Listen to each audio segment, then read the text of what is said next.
Super. Ok, donc je vais vous parler de mon métier, en un sens, parce que je suis astrophysicienne et mon domaine de recherche, ce sont les exoplanètes. Alors, je vais commencer par une définition qui est peut-être évidente pour certains d'entre vous, mais je pense que c'est quand même important de le faire. Donc, qu'est-ce que c'est une exoplanète? Donc, on connaît bien les planètes du système solaire qui tournent autour de notre Soleil. Et en fait, une exoplanète, c'est une planète qui ne tourne pas autour du Soleil, mais qui tourne autour d'une autre étoile. Donc si vous imaginez regarder le ciel étoilé la nuit, eh bien en fait, nous sommes en train de regarder s'il y a des planètes autour de ces étoiles-là. Alors, la recherche des exoplanètes, au final, un des buts, c'est de répondre à ce questionnement fondamental de l'humanité, dans un sens, c'est sommes-nous seuls dans l'univers? C'est une question qui a habité l'homme depuis la nuit des temps, pour ainsi dire, et il y a des écoles de philosophie grecque qui déjà pensaient à ce genre de choses et qui pensaient, entre autres, que la vie était répandue un peu partout dans l'univers. Alors, cette pensée de la vie partout dans l'univers s'est retrouvée un petit peu écrasée par le monothéisme, parce que le monothéisme a imposé une vision comme quoi l'homme était unique au centre de l'univers, il n'y avait pas autre chose ailleurs. Et donc pendant des années, pendant le Moyen-Âge par exemple, les gens ne réfléchissaient plus à ce genre de choses. Jusqu'à l'arrivée d'un moine qui s'appelle Giordano Bruno, donc on se situe à peu près à la Renaissance à ce moment-là. Et en fait, cet homme-là, il a publié un ouvrage, ça lui a posé un petit peu des problèmes par la suite d'ailleurs. Et dans cet ouvrage, ce qu'il disait, il disait que finalement, les étoiles qu'on voyait dans le ciel, c'était autant de soleils que ce qu'on en voyait, et qu'autour de ces soleils, il y avait des planètes, et que sur ces planètes, il pouvait très bien y avoir de la vie. Alors vous pouvez déjà deviner que ça lui a posé beaucoup de problèmes au niveau de l'Église, parce que c'était pas la pensée de l'époque. Donc il a fini brûlé, cet homme-là. Pas seulement pour ces vues-là, c'était un peu un tout, mais voilà. Et donc c'est assez remarquable parce qu'il avait vraiment une vision à cette époque. Et cette idée, en fait, a continué à se développer au fur et à mesure du temps. Et puis, ça a été accompagné par des grands scientifiques comme Galilée et tout ça. Et donc, cette idée de vie ailleurs, finalement, c'est ça aussi un peu qui nous motive dans cette étude des exoplanètes. Et ce qui est très excitant avec l'époque d'aujourd'hui, c'est que, on peut vraiment détecter ces planètes maintenant. Et peut-être, on va voir tout à l'heure, peut-être même y aller. Et donc, je vais vous raconter plutôt l'aspect détection, moi. Alors, bien sûr, ces objets-là, imaginez, on regarde le ciel étoilé la nuit, on essaie de trouver des planètes, c'est pas forcément facile. Alors, il y a plusieurs méthodes à notre disposition. La première, c'est la détection directe, et je ne vais pas en parler parce qu'on en parlera un petit peu plus tard dans la soirée. Je vais vous parler de la méthode de vitesse radiale, qui est la méthode historique, parce que c'est elle qui a abouti à la découverte de la première exoplanète. Je vais vous parler aussi de la méthode de transit, et il y a deux autres méthodes aussi dans cette liste, mais je ne vais pas en parler. Alors, pour la vitesse radiale, le principe est le suivant. Parce que quand vous avez une étoile avec une planète en orbite autour de cette étoile, vous avez en fait une force mutuelle qui attire les deux corps. Ça veut dire que bien sûr votre étoile, elle tire sur la planète, mais la planète tire sur son étoile. Et en fait ça fait que l'étoile, elle bouge un petit peu. Et cette méthode des vitesses radiales vise à finalement détecter le mouvement de l'étoile dû à la présence de la planète. Donc c'est une méthode qui est vraiment pas facile. Et donc le principe, finalement, c'est le suivant. C'est-à-dire que quand vous avez deux corps de même masse, ils vont tourner l'un autour de l'autre, et plus particulièrement, ils vont tourner autour du centre de masse du système, qui est représenté par la petite croix rouge sur les gifs ici. Donc là, vous avez deux masses identiques qui tournent autour de ce centre. Et en fait, plus vous augmentez la masse d'un des corps et que vous diminuez la masse de l'autre, plus ce centre de masse va se rapprocher du gros corps. Donc au final, vous avez pour une planète autour d'une étoile, vous avez ce cas-là où la planète va faire un petit peu bouger son étoile autour de ce centre de masse. Et c'est ce petit mouvement-là que l'on détecte. Alors pour vous donner quelques ordres de grandeur, imaginez un système avec Jupiter et le Soleil. Eh bien, la vitesse qui résulte de l'attraction gravitationnelle entre ces deux corps est à peu près 12 mètres par seconde. Alors pour vous remettre ça dans des échelles plus familières, ça fait à peu près 43 km par heure. Donc la vitesse d'une voiture en agglomération, disons. Donc ça, c'est pour une grosse planète autour d'un Soleil. Si vous regardez pour la Terre est beaucoup plus petite, elle est beaucoup moins massive, donc elle va avoir un effet beaucoup plus faible sur l'étoile. Et donc là, cette fois, la vitesse est de 9 cm par seconde, ce qui est à peu près la vitesse d'une tortue terrestre. Donc imaginez, on essaie de détecter un mouvement, mais d'une amplitude vraiment toute petite pour ce genre de système ici. Alors c'est difficile, mais on y est arrivé. Enfin, je dis on, c'est pas moi personnellement. Donc voilà, la courbe, vraiment, hein, les points de mesure qui ont été faits pour la première exoplanète dont il a été question un petit peu plus tôt, qui s'appelle 51 Pegasus b. Donc vous voyez ici, c'est juste la vitesse de l'étoile, donc qui se rapproche et qui s'éloigne de nous à cause de la présence d'une planète. Donc cette planète, en fait, elle a un petit peu révolutionné la science à l'époque, pour une raison, c'était que c'était une planète de la taille de Jupiter à peu près, mais qui, au lieu d'être très loin de son Soleil, comme les Jupiters de notre Soleil, elle était en réalité très très proche. C'est-à-dire que cette image d'artiste ici que vous voyez, c'est assez représentatif de la géométrie du système. C'est-à-dire que cette planète, elle est vraiment extrêmement, extrêmement proche. Et ça, les scénarios de formation planétaire de l'époque ne pouvaient pas expliquer ce genre de configuration. Donc ça a vraiment, quand cette planète a été détectée, ça a vraiment forcé les scientifiques à remettre en cause un peu tout ce qu'ils pensaient de la manière dont les planètes se formaient. Donc c'était en 1995.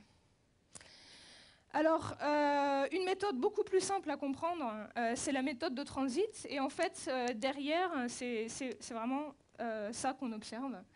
C'est-à-dire qu'on observe juste une planète qui passe devant le disque de son étoile.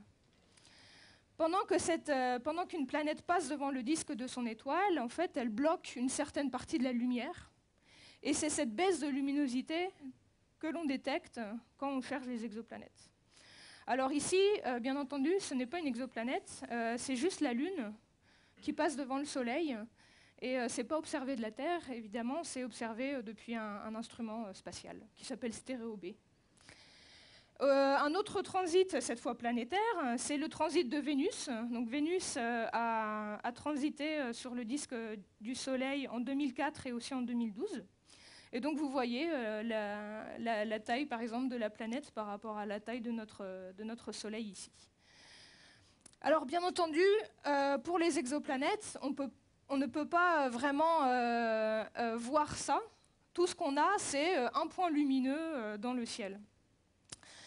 Donc la méthode est la suivante, donc c'est illustré avec ce petit film ici. Ce qu'on fait, c'est qu'on va pointer un télescope sur un champ du ciel et on va regarder la lumière qui nous parvient de beaucoup d'étoiles. Et donc on va obtenir finalement la variation de la lumière en fonction du temps pour toutes ces étoiles. Et quand la planète passe devant, vous allez avoir une baisse de luminosité qui va se produire. Et cette baisse de luminosité va se produire quand la planète fait le tour autour de son étoile. Plus la planète est grosse, plus la baisse est grosse, et plus la planète est petite, moins le signal est fort. Donc, avec cette méthode, finalement, vous avez la taille de la planète et vous avez aussi la durée de sa révolution autour de son étoile. Donc, la durée de révolution autour de son étoile, ça peut varier de quelques heures à des centaines d'années. Donc là, j'aime bien aussi mettre de temps en temps des vraies données observationnelles, parce que souvent on montre beaucoup des images d'artistes, mais c'est vraiment pas représentatif de ce qu'on fait tous les jours. Donc voilà, là vous avez vraiment des vraies données qui viennent d'un système. Et vous voyez donc cette fameuse baisse de luminosité ici représentée, et ça correspond à un signal de 0,05%. Donc c'est vraiment très très très très petit. Mais aujourd'hui, nos instruments ont les précisions nécessaires pour faire ce genre de choses. Alors aussi, ce qui est très excitant avec cette méthode de transit, c'est que imaginez que vous avez une planète avec une atmosphère et que cette planète transite devant son étoile. Eh bien, au final, vous allez avoir une partie de la lumière qui vient de l'étoile qui va passer à travers l'atmosphère de la planète.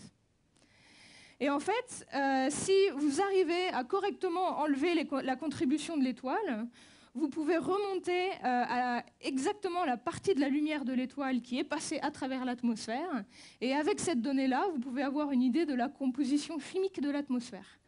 Donc ça, c'est quand même assez incroyable. Vous imaginez des exoplanètes qui sont tellement loin de nous.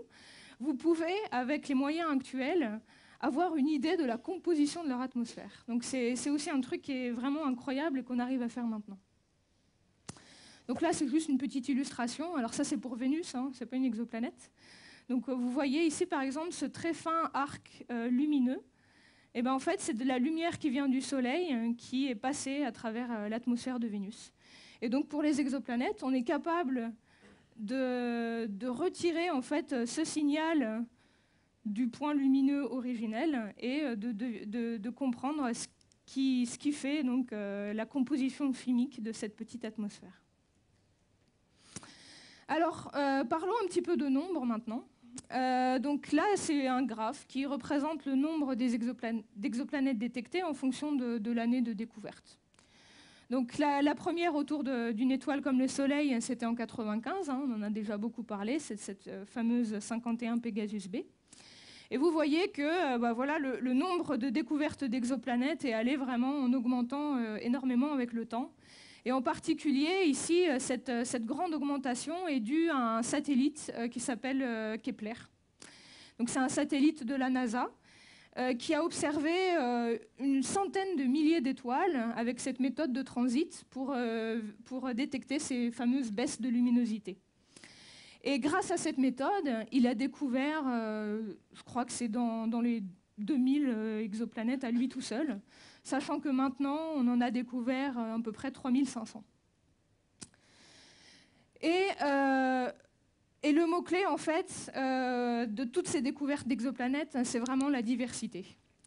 Alors, je vous ai déjà parlé de ce type de planètes, donc qui sont des planètes de la taille de Jupiter, mais extrêmement proches de leur étoile. Donc de celles-là, on en a pas mal, parce qu'elles sont assez faciles à détecter, en fait. Mais on a aussi des systèmes qui sont très, très, très, très, très compacts. Donc là, vous avez par exemple un système que j'aime bien, qui s'appelle Kepler 11.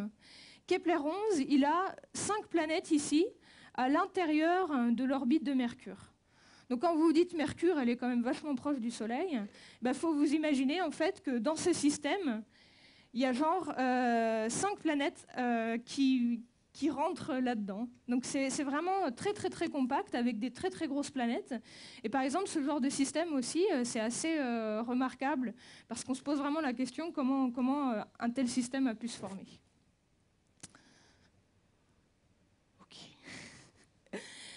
Et aussi, ce qui est très excitant avec les découvertes d'exoplanètes, c'est qu'on a pu découvrir des planètes qui n'existaient pas dans le système solaire. Alors, dans le système solaire, vous le savez, on a 4 petites planètes rocheuses proches de notre étoile, proches du Soleil, dont la Terre fait partie. Et ensuite, on a 4 géantes gazeuses qui se situent beaucoup plus loin.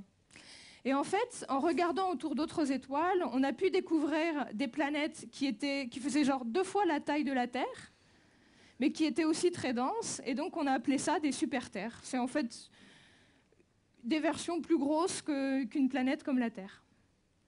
Et ça, dans le système solaire, ça n'existe pas. On a aussi découvert des planètes qui font à peu près la même taille, mais qui sont beaucoup moins denses et qui sont en fait plutôt des mini-Neptunes au final, donc des planètes plutôt gazeuses, mais beaucoup plus petites que Neptune. Et donc ces deux classes de planètes, on n'aurait jamais pu les imaginer, dans un sens, si on n'était pas allé chercher autour d'autres étoiles que notre Soleil. Aussi, quelque chose qu'on a découvert dans ces études d'exoplanètes, c'est qu'on a découvert des planètes qui n'avaient pas seulement une étoile, mais qui avaient deux étoiles, que représentées ici. Donc ça, c'est ce qu'on appelle un système binaire d'étoiles. Et donc cette planète est une planète circumbinaire, elle tourne autour de ces deux étoiles. Alors ça, si vous aimez bien la science-fiction, ça vous rappelle des choses. Parce qu'en fait, Tatooine est une planète circumbinaire, avec ces deux étoiles qui ici se couchent. Donc ce qui a été pensé dans la science-fiction, finalement, aujourd'hui, on le découvre dans la nature, ce qui est quand même assez chouette. Alors, voilà, le mot-clé vraiment qu'il faut retenir ici, c'est vraiment cette idée de diversité. Il y a pratiquement pas un système qui ressemble à l'autre. Et donc, bien sûr, énormément des choses, je redis ça, énormément des choses que je vous ai montrées étaient des vues d'artistes. Et hop, je vous remets une fois encore des vraies données pour que vous vous rendiez compte quand même que ce n'est pas si simple que ça. Donc par exemple, ici, vous avez la quantité de lumière que l'on reçoit d'un système de Kepler, justement. Donc vous voyez ces courbes qui sont très moches, avec des trous, avec des tendances assez folles.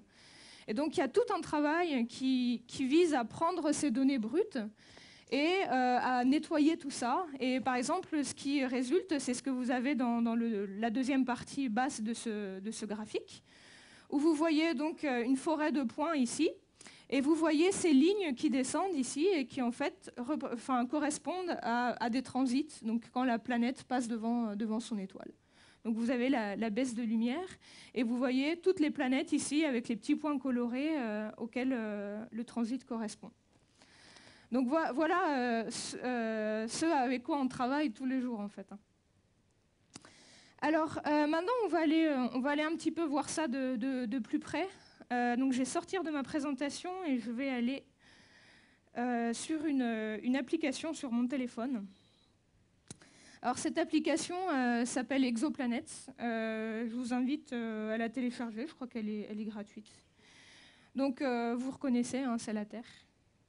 Et en fait, ce qu'on va faire, c'est qu'on va dézoomer et puis on va aller voir rapidement où sont ces fameuses exoplanètes par rapport à nous, pour voir un petit peu où l'on se situe. Donc là, vous avez l'orbite de la Lune en vert. On va dézoomer. On voit l'orbite de la Terre, là, qui est le trait bleu. La ceinture d'astéroïdes. Hop, on va dézoomer. On va sortir du système solaire. Voilà. Et donc là, on commence à voir quelques étoiles. Alors, les points blancs correspondent à des étoiles autour desquelles on n'a pas détecté de planètes pour l'instant. Et tous les points, que ce soit vert ou rouge, correspondent à des étoiles où on a découvert une exoplanète. Et juste pour vous donner un ordre de grandeur, ce cercle ici correspond à 10 années-lumière. Ça veut dire que la lumière met 10 ans pour parvenir de la Terre à cette distance ici. Donc on dézoome et vous voyez que on a de plus en plus de ces étoiles avec des planètes. On continue à dézoomer. Et là, on commence à voir notre Voie lactée, le centre galactique à gauche, là. Et donc si on continue à dézoomer, voilà. Donc vous voyez le centre galactique ici. Et donc tous les points rouges et les points verts qui correspondent à des étoiles avec exoplanètes. Donc vous voyez en fait que je vous ai dit qu'on avait 3500 exoplanètes, ça paraît beaucoup, mais en fait on a regardé que dans un tout petit bout de notre Voie lactée. Et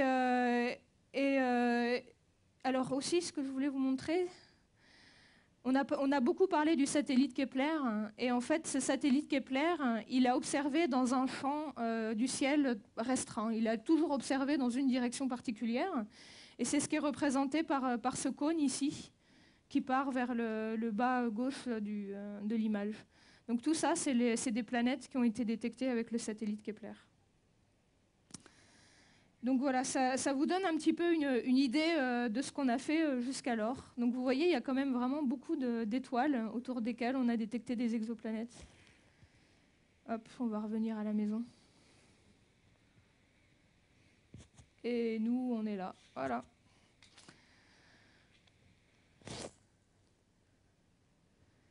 Il me reste combien de temps ?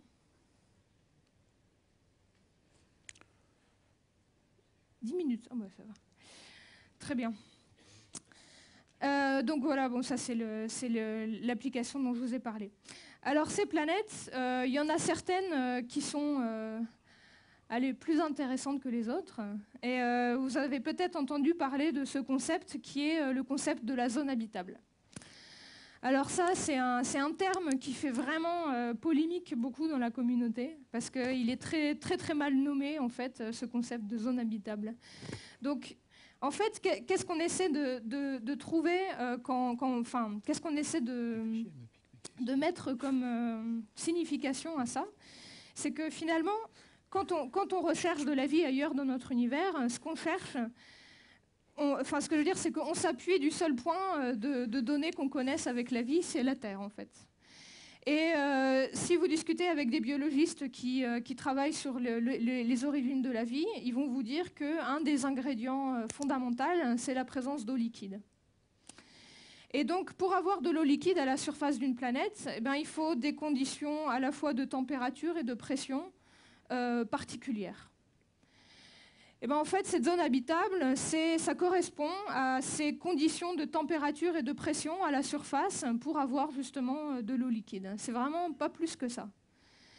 Et une autre façon de voir ça, c'est la définition inverse, pour ainsi dire. C'est de dire que finalement, si on est trop près de l'étoile, on va être trop chaud. Et donc toute l'eau potentielle qu'on a à disposition va être sous forme gazeuse dans l'atmosphère. Donc typiquement, là, on dit qu'on n'est pas habitable dans le sens astronomique du terme.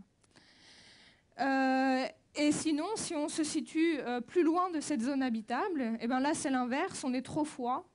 Et l'eau à notre disposition va être sous forme de glace. Donc nous, pour les exoplanètes, vraiment, ce qu'on cherche, c'est de l'eau liquide à la surface. C'est ça le point clé. Et être dans la zone habitable, bah, c'est pas du tout une garantie d'avoir de l'eau liquide à la surface, parce qu'il faut de l'eau. Il se peut que pour une raison donnée, il n'y ait tout simplement pas d'eau sur cette planète, et donc elle peut être dans la zone habitable, elle ne sera jamais habitable au sens où on l'entend. Et par exemple, avec cette définition, ben, on ne parle pas du tout de genre de monde comme les satellites des planètes géantes. Donc par exemple, Europe qui est en fait un satellite qui a une couche de glace, et en fait en dessous de cette couche de glace, on pense qu'il y a de l'eau liquide. Mais c'est vraiment pas ce qu'on cherche ça pour les exoplanètes, parce que nous, la seule donnée qu'on va avoir finalement de ces objets, c'est des données sur l'atmosphère. Donc il faut qu'il y ait finalement un contact entre votre eau liquide et l'atmosphère pour éventuellement il y ait des traces de son existence dans les données futures.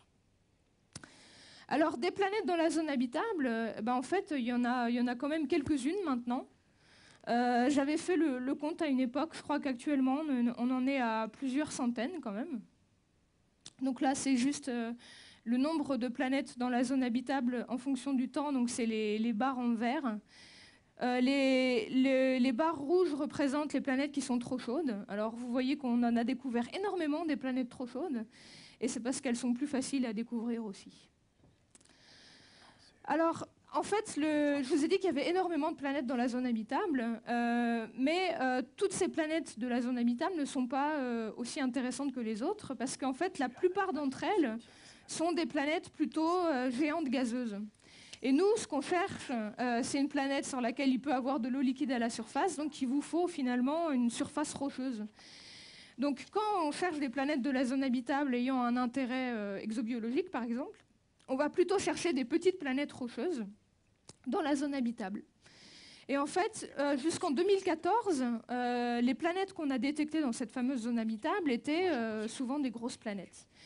Et en 2014, on a découvert une planète qui s'appelle Kepler 186f, qui était la première planète, en fait, dont la taille était suffisamment petite pour qu'on soit pratiquement 100% sûr qu'elle était rocheuse. Donc c'est la première planète potentielle où vraiment on pouvait peut-être avoir de l'eau liquide à sa surface.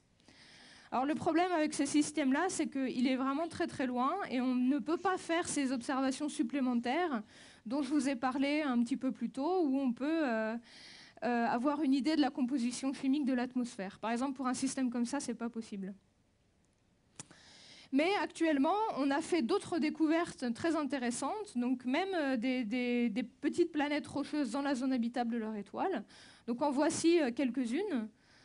Donc peut-être vous avez entendu parler de Proxima b, donc, qui est une planète rocheuse dans la zone habitable de Proxima du Centaure, hein, qui est l'étoile la plus proche de nous.